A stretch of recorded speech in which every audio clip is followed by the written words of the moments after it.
Olá, tudo bem? Eu sou o Alex Car e nós estamos aqui para mais uma dica técnica. Isso mesmo, para você inscrito aqui no canal da Educar, esse canal dedicado aí ao profissional reparador automotivo. Então nós fizemos uma pausa aqui em meio aos nossos treinamentos para falar um pouquinho deste tema, corrosão galvânica. Mas muito bem, o que é isso? O que é a corrosão galvânica? Você já deve ter passado pela situação de muitas vezes remover uma bomba d'água e essa está toda deteriorada, já toda corroída, como se tivesse tomado um tiro de chumbo. Ou muitas vezes efetua a troca de um selo de motor e ele também, na parte interna dele, está todo corroído, como se tivesse vários furinhos. Isso ocorre devido à corrosão galvânica. Mas o que é a corrosão galvânica? Bom, vamos a alguns tópicos. A corrosão galvânica ocorre pelo fato de termos um processo eletroquímico por ionização.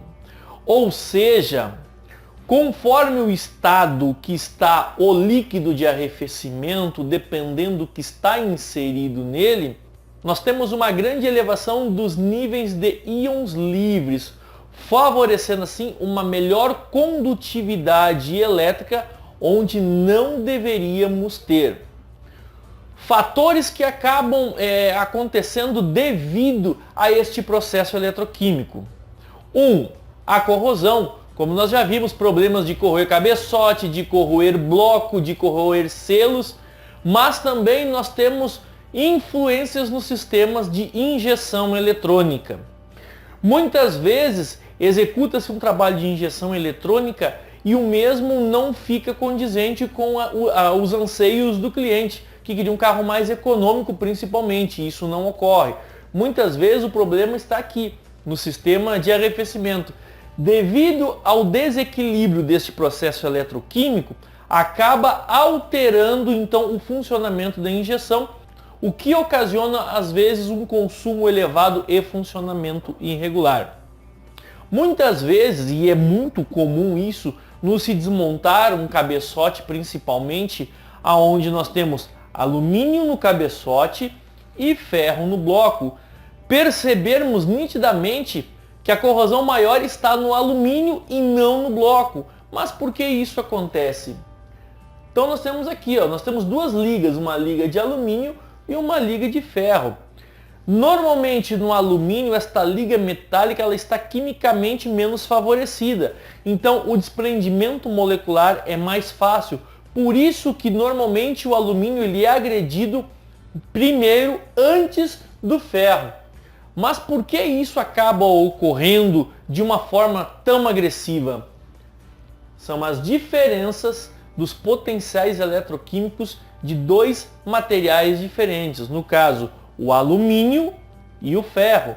Então, esses dois metais inseridos dentro de um ambiente aonde eu tenho um eletrólito favorecendo a condutividade elétrica, esta diferença de potencial se acentuará, causando assim a corrosão galvânica, ok?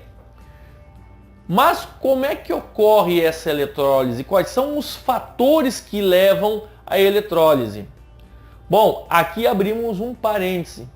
Muito cuidado com a qualidade dos aditivos usados nos sistemas de arrefecimento quando são usados. Por quê?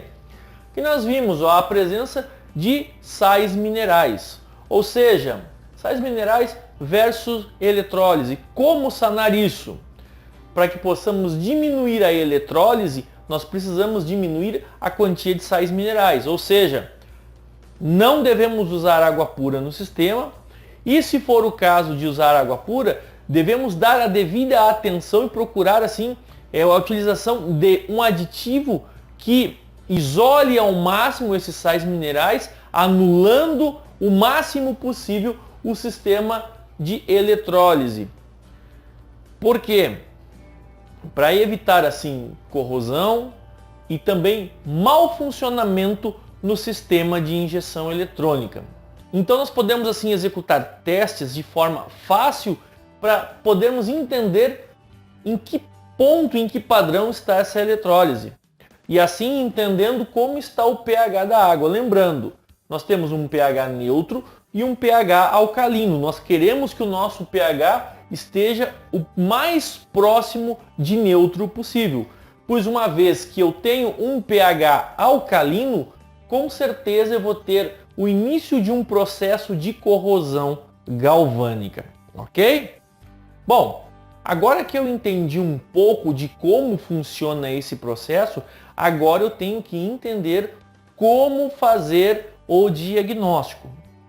Aqui nós começamos a encontrar alguns paradigmas, algumas dúvidas.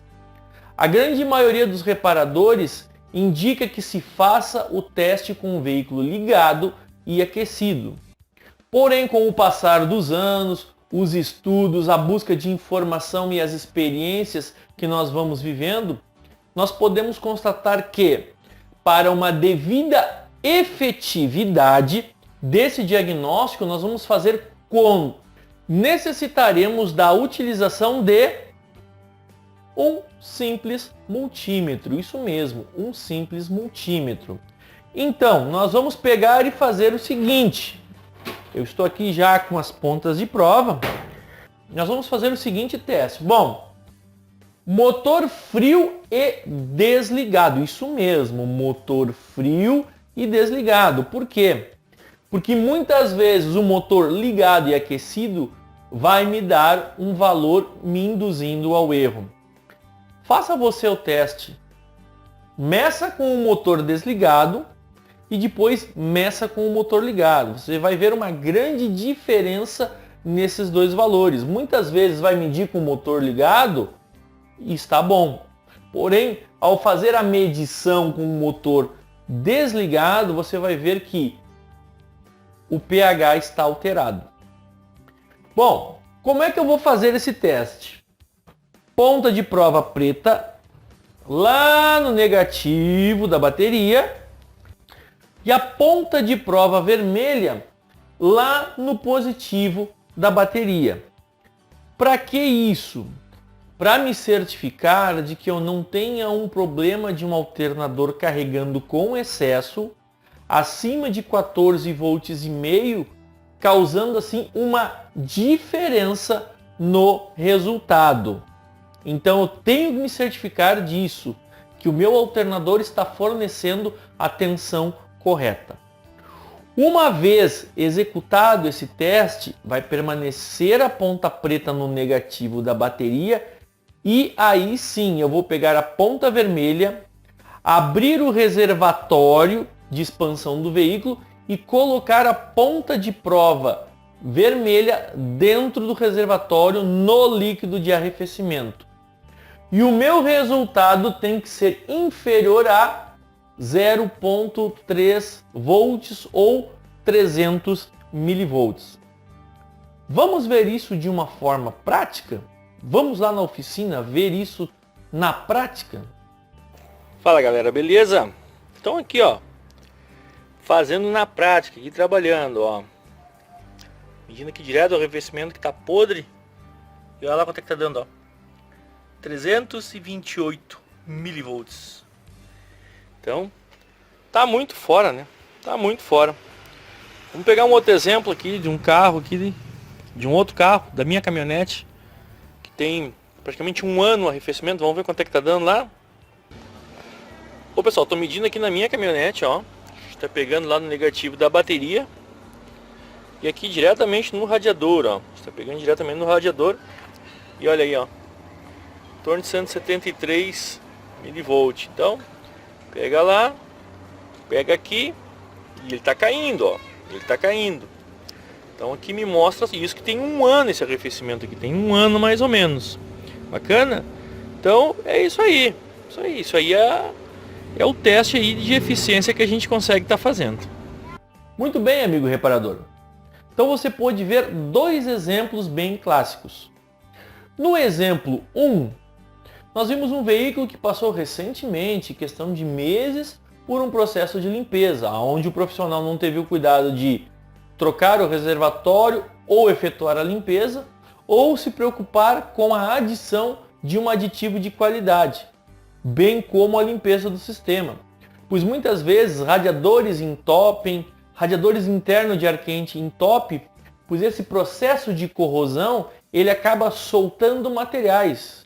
Muitas vezes quem já presenciou aí um radiador aberto parece que tem terra dentro, quando na verdade são restos metálicos que vão se acomodando dentro do radiador.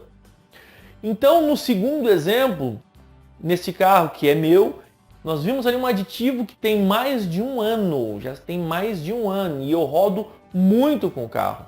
Então, ele está mais ou menos dentro dos padrões, que vai ficar na casa dos 150 a 180 milivolts, ok? Então, este é o padrão. Então, uma vez entendido, compreendido, fica mais fácil essa explicação. Pois muitos, como eu disse, fazem o teste com o motor ligado e isso nos induz a um erro.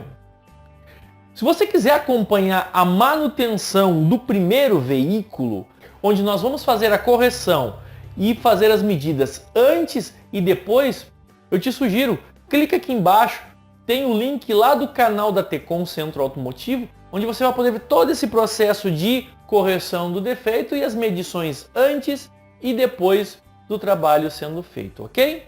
Então aqui fica mais essa dica da Educar Escola Automotiva. E não esqueça, clica aqui embaixo, se inscreve em nosso canal.